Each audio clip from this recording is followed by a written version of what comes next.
कुर्ब क़यामत का एक खौफनाक फितना होगा जिसका खौफ हर जमाने में पाया जाता है। इस फितने का जिक्र अक्सर सहाबा कराम की महफिल में होता तो सहाबा कराम ज़ारो कतार रोने लग जाते और अल्लाह ताला की पनाह मांगते।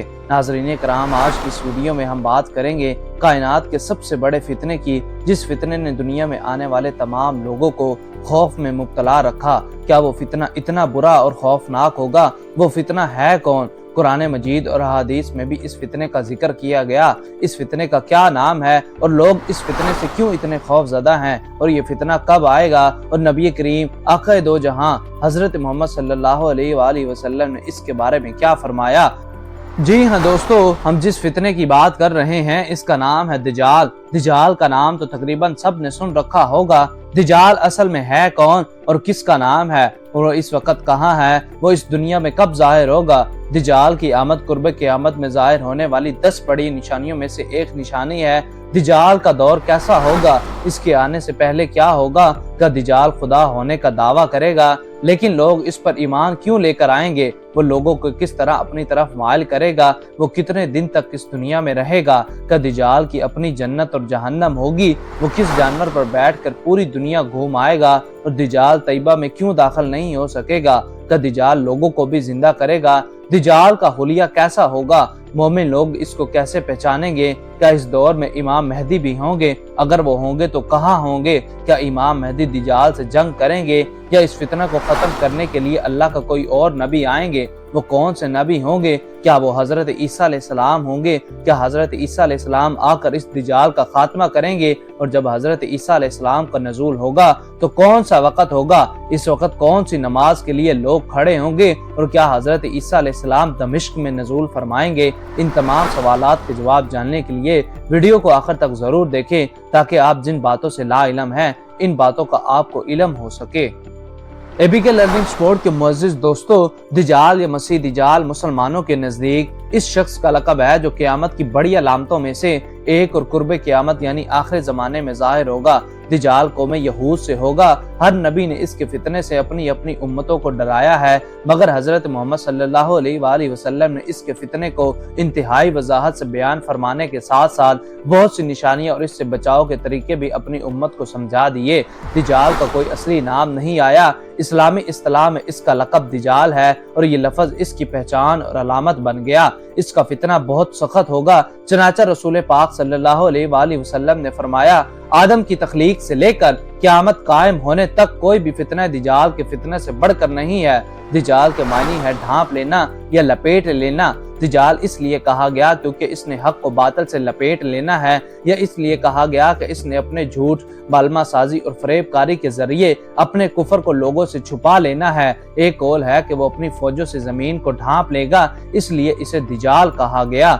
अजीजान दोस्तों, दज्जाल यहूदियों की नस्ल से होगा जिसका कद गिठना होगा, दोनों पांव टेढ़े होंगे, जिस्म पर बालों की भरमार होगी, रंग सुर्ख या गंदमी होगा, सर के बाल हबशियों की तरह होंगे, नाक चूंच की तरह होगी, बाईं आंख से काना होगा। इसके माथे पर काफ, अलिफ, फा, रा लिखा होगा जिसे हर मुसलमान बाआसानी पढ़ सकेगा। इसकी आंख सोई होगी मगर दिल जागता रहेगा। शुरू में वो ईमान और इस्लाह के दावे लेकर उठेगा, लेकिन जैसे ही थोड़े बहुत पैरोकार मुयस्सर होंगे वो नबूवत और फिर खुदाई का दावा करेगा। वो एक गधे पर सवार होगा। सवारी भी इतनी बड़ी होगी कि इसके दोनों कानों का दरमियानी फासला ही 40 गज का होगा। एक कदम का हद्दे निगाह मुसाफत को तय करेगा। दज्जाल पक्का झूठा और आला दर्जे का शोदेबाज होगा। इसके पास गल्लों के ढेर और पानी की नहरें होंगी। जमीन में मदफून तमाम खजाने बाहर निकलकर शहद की मक्खियों की मानद इसके साथ हो लेंगे। जो कबीला इसकी खुदाई पर ईमान लाएगा, दज्जाल इस पर बारिश बरसाएगा, जिसकी वजह से खाने पीने की चीजें उबल पड़ेंगी, दरख्तों पर फल आ जाएंगे। दज्जाल कुछ लोगों से आकर कहेगा कि अगर मैं तुम्हारे माँ बापों को जिंदा कर दूं तो क्या तुम मेरी खुदाई का इकरार करोगे? लोग इस बात में जवाब देंगे। अब दज्जाल के शैतान इन लोगों के माँ बापों की शक्ल लेकर नमूदार होंगे। नतीजतन बहुत से अफराद ईमान से हाथ धो बैठेंगे। इसकी रफ्तार आंधियों से ज्यादा तेज और बादलों की तरह रवा होगी। वो करिश्मों और शोबाजियों को लेकर दुनिया के हर चप्पे को रौंदेगा। तमाम दुश्मनाने इस्लाम और दुनिया भर के यहूदी उम्मत मुस्लिमा के बुग़्ज़ में इसकी पुश्ते पनाही कर रहे होंगे।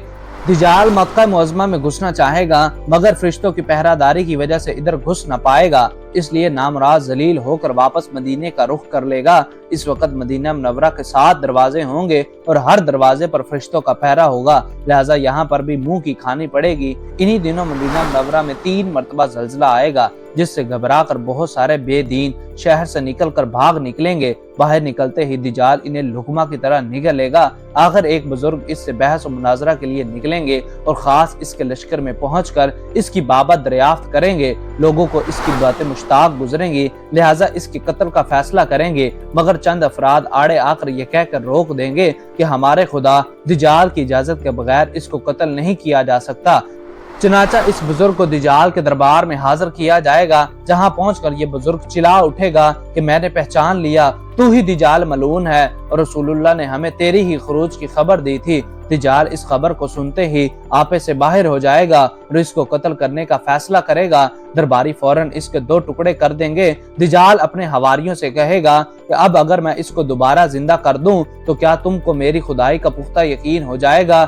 یہ دجالی گروپ کہے گا کہ ہم تو پہلے ہی آپ کو خدا مانتے ہوئے آ رہے ہیں، البتہ اس معجزے سے ہمارے یقین میں اور اضافہ ہو جائے گا۔ دجال اس بزرگ کے دونوں ٹکڑوں کو اکٹھا کر کے زندہ کرنے کی کوشش کرے گا۔ ادھر وہ بزرگ باوجہ حکم الہی کھڑے ہو جائیں گے اور کہیں گے کہ اب تو مجھے اور زیادہ یقین آ گیا کہ تو ہی دجال ملعون ہے۔ وہ جھنجھلا کر دوبارہ انہیں ذبح کرنا چاہے گا، لیکن اب اس کی قدرت سلب کر لی جائے گی۔ دجال شرمندہ ہو کر انہیں اپنی جہنم میں جھونک دے گا، لیکن یہ آگ ان کے لیے ٹھنڈی اور گلزار بن جائے گی۔ اس کے بعد وہ شام کا رخ کرے گا، لیکن دمشق پہنچنے سے پہلے ہی حضرت امام مہدی وہاں آ چکے ہوں گے۔ دجال دنیا میں صرف 40 دن رہے گا، ایک دن 1 سال، دوسرا 1 مہینہ، تیسرا 1 ہفتہ کے برابر ہوگا، بقیہ معمول کے مطابق ہوں گے۔ حضرت امام مہدی دمشق پہنچتے ہی زور و شور سے جنگ کی تیاری شروع کر دیں گے، لیکن صورتحال بظاہر دجال کے حق میں ہوگی، کیونکہ وہ اپنے ماوی و افرادی طاقت کے بل پر پوری دنیا پر دھاک بٹھا چکا ہوگا۔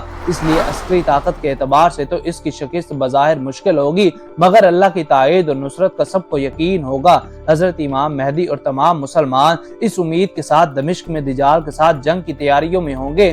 ملی شیرازہ لشکر کی ترتیب اور یہودیوں کے خلاف سب بندی کو منظم کرنے کے ساتھ ساتھ امام مہدی دمشق میں اس کو اپنی فوجی سرگرمیوں کا مرکز بنائیں گے اور اس وقت یہی مقام ان کا ہیڈ کوارٹر ہوگا۔ حضرت امام مہدی ایک دن نماز پڑھانے کے لیے مصلی کی طرف بڑھیں گے تو عین اسی وقت حضرت عیسیٰ علیہ السلام کا نزول ہوگا۔ نماز سے فارغ ہو کر لوگ دجال کے مقابلے کے لیے نکلیں گے۔